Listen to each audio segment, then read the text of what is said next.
L'acte de l'indépendance haïtienne a été rédigé par Bois-en-Tonnerre, homme de confiance et bras droit de Jean-Jacques Dessalines. Mais que sait-on vraiment de cet homme? Qui était-il?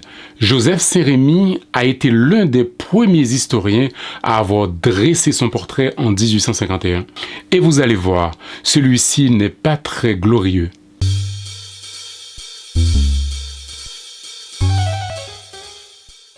Les informations sur Bois-en-Tonnerre sont très minces, et pourtant c'est un personnage central dans la machine révolutionnaire. Il faisait partie d'un cercle très fermé autour de Dessalines, et il avait la confiance totale de celui-ci. En plus d'être adjudant général, c'était aussi un homme de lettres, un homme très cultivé. Ses mémoires constituent le tout premier document historique sur la guerre de l'indépendance. Et pourtant, peu d'historiens s'intéressent à lui. En 2020, j'avais déjà réalisé une vidéo sur Bois-en-Tonnerre comme le premier historien haïtien. J'évoquais à cette époque aussi sa vie et son rôle dans la révolution haïtienne. Aujourd'hui, je vais plutôt m'intéresser au portrait que lui a consacré l'historien Joseph Saint-Remy. Un portrait que je trouve injuste et parfois même malhonnête. Joseph Saint-Remy, qui était également avocat, s'est beaucoup intéressé à l'histoire de la Révolution haïtienne. Il est également l'auteur d'une biographie sur Toussaint Louverture. Il a aussi publié les mémoires de Toussaint Louverture. Nous y avons d'ailleurs consacré toute une émission. En 1851, Joseph Saint-Remy réédite et publie les mémoires de Bois-en-Tonnerre. Saint-Remy décrit Bois-en-Tonnerre comme un homme violent, vengeur et passionné. Dessalines l'a désigné pour rédiger l'acte de l'indépendance et les autres documents officiels de l'armée. C'était, d'après lui, un mauvais choix. L'historien le considérait comme l'âme damnée du gouvernement de Dessalines. Saint-Remy l'accuse d'avoir été le principal acteur du massacre des colons qui a eu lieu entre janvier et avril 1804 et d'avoir persécuté ses propres concitoyens. Il serait la cause principale, selon lui, de la chute de Jean-Jacques Dessalines par ses mauvais conseils. Toujours d'après Saint-Remy, qui n'aimait pas non plus Dessalines, c'est à cause de Bois-en-Tonnerre que l'empereur s'est fait autant d'ennemis parmi ses généraux. Saint-Remy déclare que même Pétion, qu'il considère comme l'une des grandes célébrités de la gloire nationale, est accusé et dénoncé à tort par Bois-en-Tonnerre. À partir de là, on commence à comprendre Saint-Remy. Sa détestation de Dessalines et de Bois-en-Tonnerre vient du fait qu'il était partisan de Pétion, l'un des instigateurs de l'assassinat de Dessalines. Concernant la mort de Bois-en-Tonnerre, on sait qu'il a été exécuté en prison. Certaines sources disent même que c'est Pétion qui a ordonné à Guérin le traître, de l'exécuter à coups de baïonnette. Saint-Remy conteste cette version, estimant que Bois-en-Tonnerre avait tellement d'ennemis qu'il pouvait être tué par n'importe qui. Déclaration quand même osée puisqu'il était en prison. Il ne pouvait donc pas se faire tuer par n'importe qui. En lisant ces lignes, on se rend compte à quel point l'histoire d'Haïti est marquée par la guerre des couteaux. Vous savez, ce conflit qui a opposé Toussaint et André Rigaud. Conflit entre Noirs et mulâtres. Ce conflit s'est poursuivi après la Révolution entre les généraux. On choisit sa position politique selon que l'on appartient à un clan ou à un autre. L'historien Joseph Saint-Remy, héritier de ce conflit, il a vécu entre 1818 et 1859, était clairement du côté des mulâtres et sa lecture trop tranchée et trop manichéenne de l'histoire de la Révolution ressort clairement. Pour lui, Pétion n'est pas capable de crime, alors que Dessalines, si. Il en a fait d'ailleurs une longue liste. Saint-Remy déclare que les mulâtres n'ont pas voulu faire du mal aux Noirs. Ils souhaitaient seulement diriger le pays parce qu'ils se croyaient en capacité de le faire.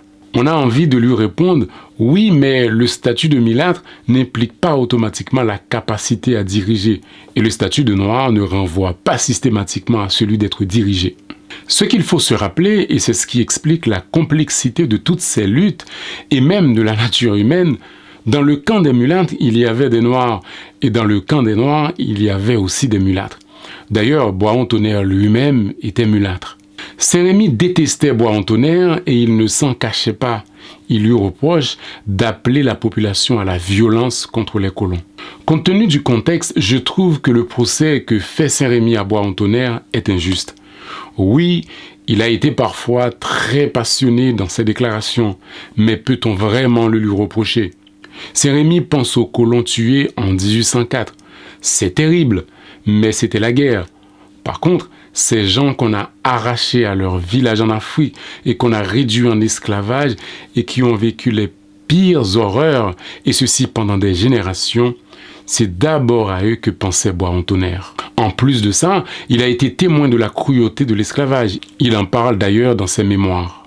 Mais attention, Saint-Rémy ne justifiait pas pour autant la position des colons.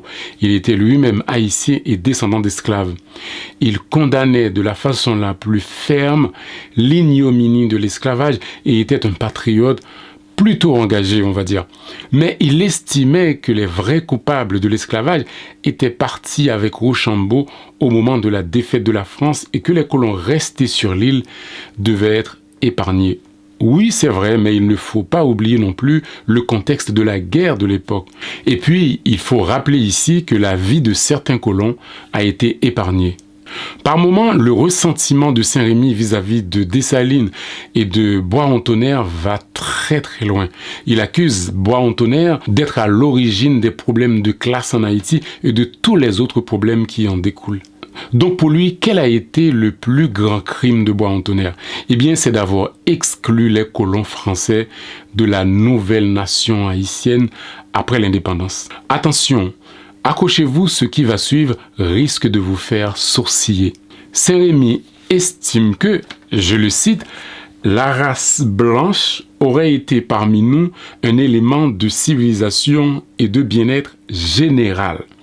De tout temps, les peuples moins avancés en civilisation ont appelé dans leur sein des hommes de nation qui leur étaient supérieurs et qui les ont initiés soit aux arts, soit aux lettres, soit à l'industrie. Alors là, je tombe des nues en lisant cette phrase qui reprend mot pour mot la fameuse déclaration de Jules Ferry, ministre et sénateur français du 19e siècle, qui déclarait que les races supérieures, dont il faisait partie bien sûr, avaient le devoir de civiliser les races inférieures. Donc, Saint-Rémy a adhéré à cette thèse immonde et ignoble. Et pourtant, Joseph Saint-Rémy, je l'ai dit, était haïtien. Ses grands-parents ont sûrement été des esclaves puisqu'il est né en 1818. Il a dû subir un grand lavage de cerveau pour soutenir une telle thèse. La question qu'on aurait aimé poser à Saint-Rémy, c'est comment expliquer à des gens qui ont vécu l'horreur de l'esclavage d'inclure les esclavagistes dans la nouvelle société qu'ils veulent construire. Je me demande s'il réfléchissait vraiment à ce qu'il écrivait. L'argument de Saint-Rémy est complètement fallacieux. Il dit qu'il aurait compris que Bois-en-Tonnerre excluait les colons si seulement l'indépendance haïtienne n'avait pas été reconnue par la France. Sauf qu'il a oublié qu'au moment où il rédige son texte, c'est-à-dire en 1851, Haïti était en train de payer une lourde dette à la France pour la reconnaissance de son indépendance. Je le trouve assez naïf, ce Saint-Rémy. Il pensait vraiment que les colons expropriés et dépossédés de leurs esclaves et de leurs biens allaient rester les bras croisés en obéissant sagement au gouvernement de Dessalines. Bois-en-Tonnerre et Jean-Jacques Dessalines n'étaient évidemment pas des saints. D'ailleurs, certaines critiques qu'on peut formuler à leur rencontre sont tout à fait recevables. Mais faire le procès de ces hommes valeureux sans une mise en contexte n'est pas digne d'un historien. Bois-en-Tonnerre a vécu la Révolution dans sa chair. Il a pris les armes et a combattu pour la liberté en même temps qu'il notait minutieusement par écrit les moindres faits de ces moments intenses.